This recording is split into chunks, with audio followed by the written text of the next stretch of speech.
Bonjour et bienvenue dans ce nouveau pas vidéo concernant la blouse belle lurette et le montage du col Pierrot ou double volant puisque c'est le même principe et un dos à bride.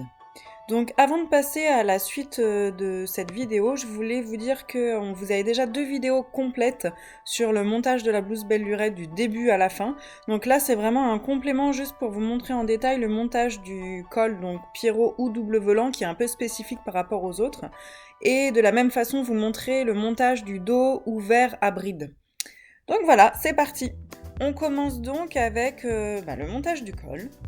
Alors, pour le col, la première chose à faire, c'est une étape assez délicate, c'est de faire le petit ourlet sur l'extérieur du col. Donc pour ça, vous avez 2 possibilités. Soit la plus rapide, la plus facile, c'est un ourlet rouloté directement à la surjeteuse. Soit quelque chose que moi je trouve un petit peu plus propre, mais alors beaucoup plus long à faire, c'est un ourlet de tout petit de 0,5 sur 0,5. Et en fait, comme votre ourlet en plus est rond, ça demande de la patience et de bien faire étape par étape tout le pourtour pour absorber le surplus. Donc là, c'est parti pour la couture, donc sur tout le tour. Une surpiqûre à quelques millimètres. Donc là, c'est pareil, prenez bien votre temps parce que l'ourlet est arrondi, donc vous avez toujours un petit peu de tissu à replacer. Donc épinglez vraiment bien et prenez votre temps pour absorber l'arrondi. Donc une fois que c'est fait, on repasse, étape obligatoire surtout justement pour cet ourlet arrondi, pour ce col. Une fois que c'est repassé, l'ourlet vous verrez, il est nickel.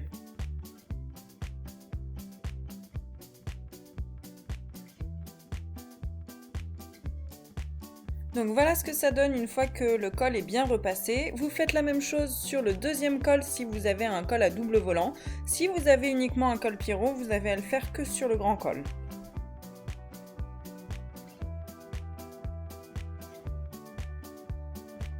Donc pour finir aussi les cols, on refait un petit ourlet sur les côtés, sur le milieu dos.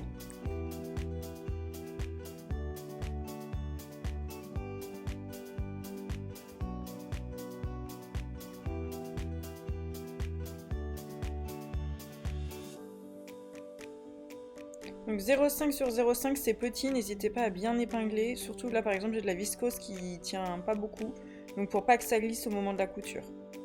Sur piqûre comme avant à 1 ou 2 mm du bord.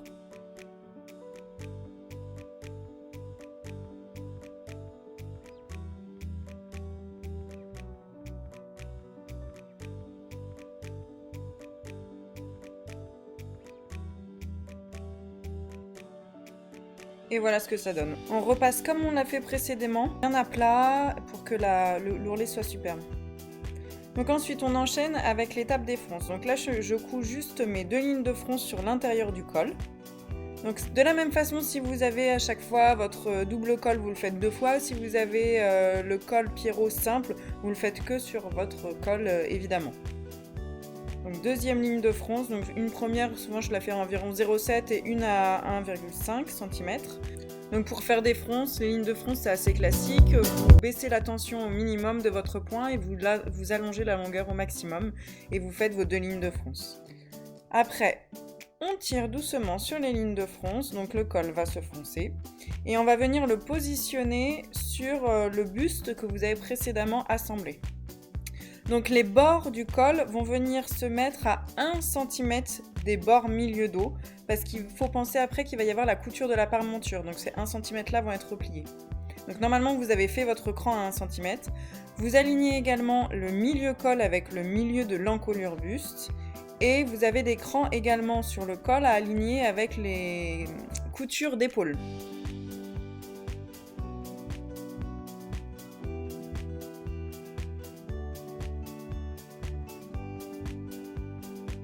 Vous pensez à bien répartir les fronces à la main pour que ce soit esthétique et joli.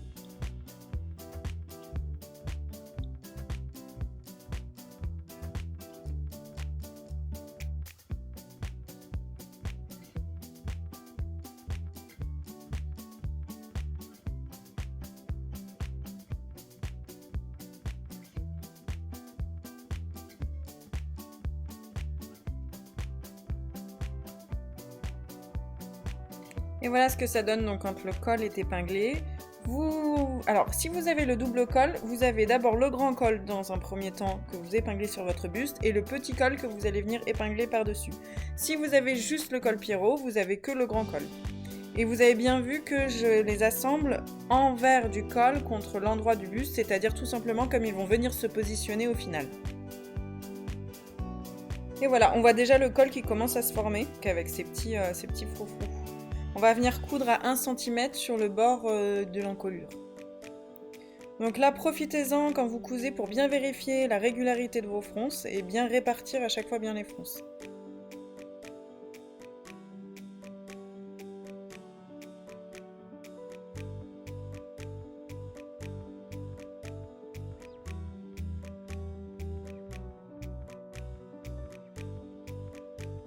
Le col est maintenant terminé, on passe maintenant à la fermeture dos. Donc là, de la même façon que ce que je vous ai dit au début, vous avez la possibilité d'avoir un dos boutonné classique ou un dos fermé et le montage est disponible sur d'autres vidéos qui sont sur le site. Donc n'hésitez pas à changer de vidéo si vous avez choisi un autre dos. Donc pour former les brides, une petite astuce. Donc d'abord, je vais les plier endroit contre endroit dans le sens de la longueur pour les coudre, mais avant ça, au moment de les coudre, en fait, je tire le fil de canette et le fil de la machine dans le creux de la bride et je fais en sorte qu'il dépasse du bas de la bride. Donc c'est un peu compliqué à expliquer, mais regardez bien comment je fais. En gros, une fois que ma bride sera fermée et cousue, on va bien voir que le fil de canette, lui, va dépasser en dessous. En fait, je vais couper la marge de couture et là, en tirant sur ce fil de canette que j'ai laissé dépasser, ma bride va se retourner toute seule. Donc ce à quoi il faut faire attention, c'est de ne pas coudre le fil de canette quand vous cousez votre bride, sinon il va se retrouver coincé et vous ne pourrez plus le retourner. Donc là, ça a été très simple à retourner parce que c'est de la viscose. Parfois, c'est un peu plus compliqué. N'hésitez pas à vous aider d'une pointe de ciseau pour enclencher le retournement de la bride. Et voilà, une fois que c'est retourné, vous passez un petit coup de fer, vous le pliez en deux et voilà à quoi ça doit ressembler. Donc, on passe ensuite à la finition dos. Pour ça, la première chose à faire, ça va être de créer le biais d'encolure qui va venir fermer justement l'encolure jusqu'au dos. Donc pour ça, moi, j'ai fait le biais d'encolure en 3 morceaux uniquement pour des raisons de plan de coupe parce qu'un seul morceau, c'était extrêmement compliqué. Mais n'hésitez pas, vous, si vous utilisez un biais du commerce ou si vous avez la place, de le faire en un seul morceau. Donc là, 2 biais dos, 1 biais devant. Donc vous assemblez par les côtés endroit contre endroit à 1 cm. Et ensuite, on va venir repasser les marges de couture pour qu'il n'y ait aucune épaisseur. Une fois que c'est fait, on va former le biais d'encolure. Donc pour cela, ce que je fais, donc là vous avez un biais qui fait 3 cm de largeur. Moi je le plie en 3 pour avoir au final un biais d'encolure de 1 cm. Donc là je fais un premier repli de 1 cm. Donc sur l'envers, que je repasse bien. Et je vais venir faire un deuxième repli de 1 cm par-dessus. Donc en gros, votre biais est plié de façon équitable en 3. Voilà ce que ça donne une fois que c'est fini. Je vérifie juste que mon biais est bien régulier. Et c'est parti.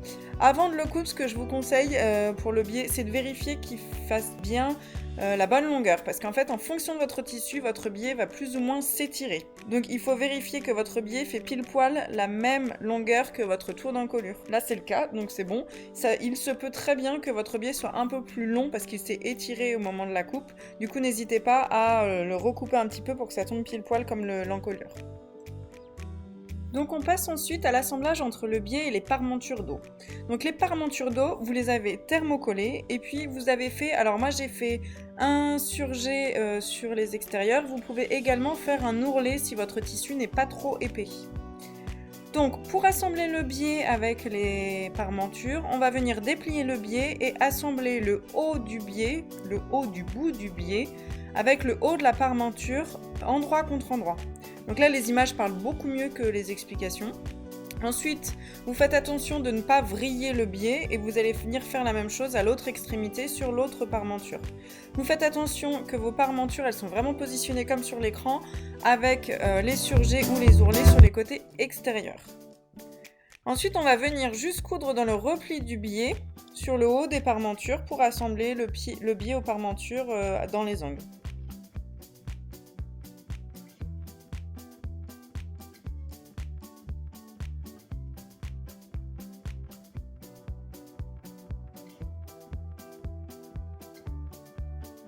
Et voilà ce que ça donne.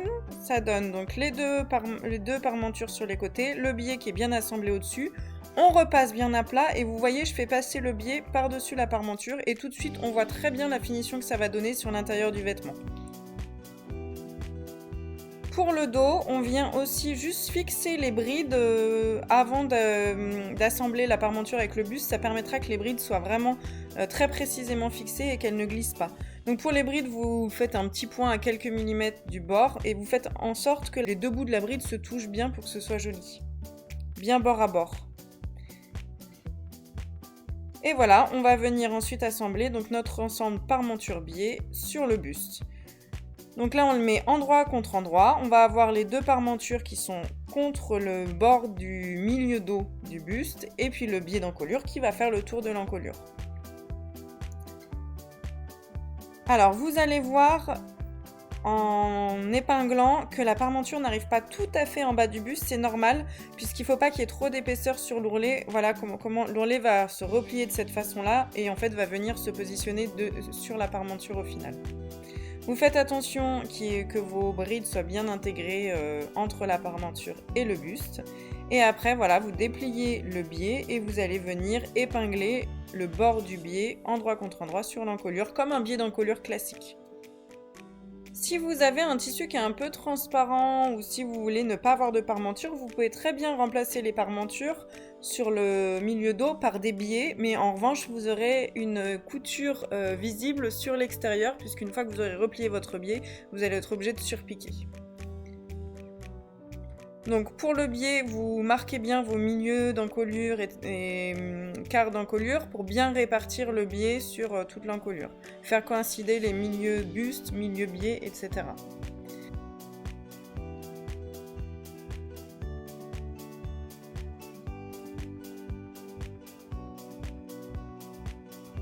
Donc ensuite, on va faire une couture d'une seule traite sur et la parmenture et le biais d'encolure. Donc à 1 cm, vous cousez tout simplement la parmenture. Une fois que vous arrivez à l'angle, vous soulevez votre pied, vous faites un bel angle comme un angle classique et vous repartez au niveau du biais. Hop, ici, on soulève le pied, on tourne et on va venir coudre dans le creux du pli du biais.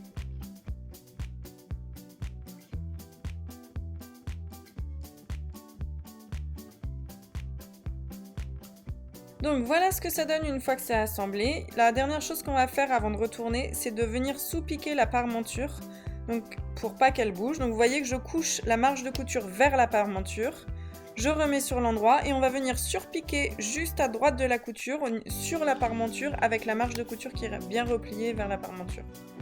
Donc là, je replie, je répète une dernière fois, je replie la marge sur la parmenture et on va venir surpiquer de ce côté à gauche sur la parmenture. Donc vous remontez le plus haut possible, vous n'arriverez pas à remonter tout en haut, c'est normal puisqu'il y a le coin, mais vous remontez le plus haut possible. Et puis là, on fait une surpiqûre à quelques millimètres vers la parmenture. Ça va permettre en fait à la parmenture de bien se tenir sur l'intérieur et également que la couture se mette bien sur la tranche, qu'on ne voit pas, qu'on voit pas de couture quand on regarde de dos en fait.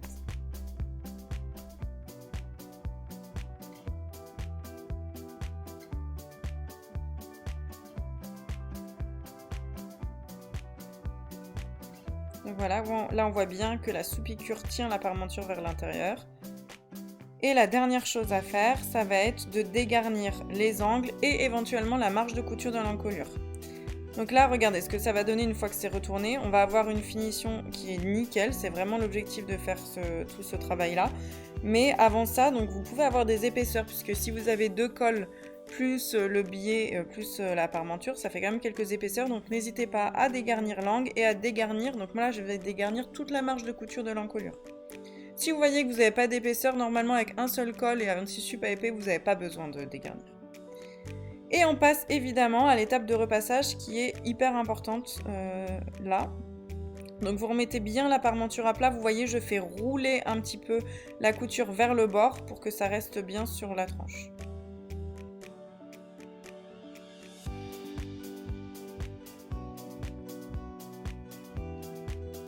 Ensuite, on va venir replier voilà, le biais de cette façon.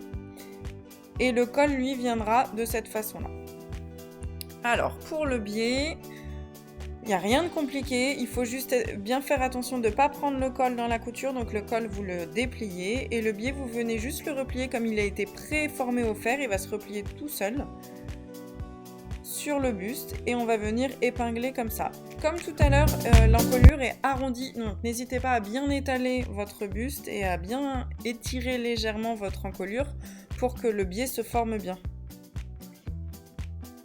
Faites attention évidemment à ce qu'il n'y ait pas de pli non plus sur l'encolure, sous le biais.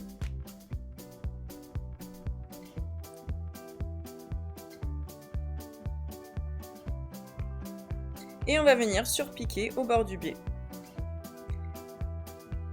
Donc on commence au bord, sur le bas du biais, on vient faire une surpiqûre.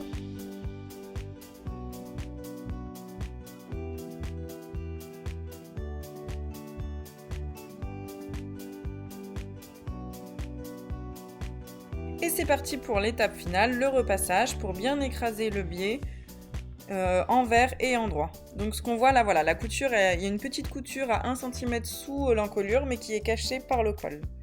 Et après, on va venir repasser le col bien à plat pour qu'il se forme sur l'extérieur. Et là, on va voir vraiment le rendu final du col. Alors moi, j'ai pas enlevé mes fils de fronce, donc évidemment, il va falloir enlever les fils de fronce qui dépassent. Après, vous pouvez repasser à l'étape suivante, que sont les manches. C'est donc terminé pour la partie col et la partie fermeture dos à bride. Comme je vous l'ai dit au début, n'hésitez pas, en fonction du col que vous avez choisi et de la fermeture dos, à mixer les vidéos pour vous aider au maximum. Merci beaucoup d'avoir suivi ce pas à pas vidéo et à bientôt j'espère.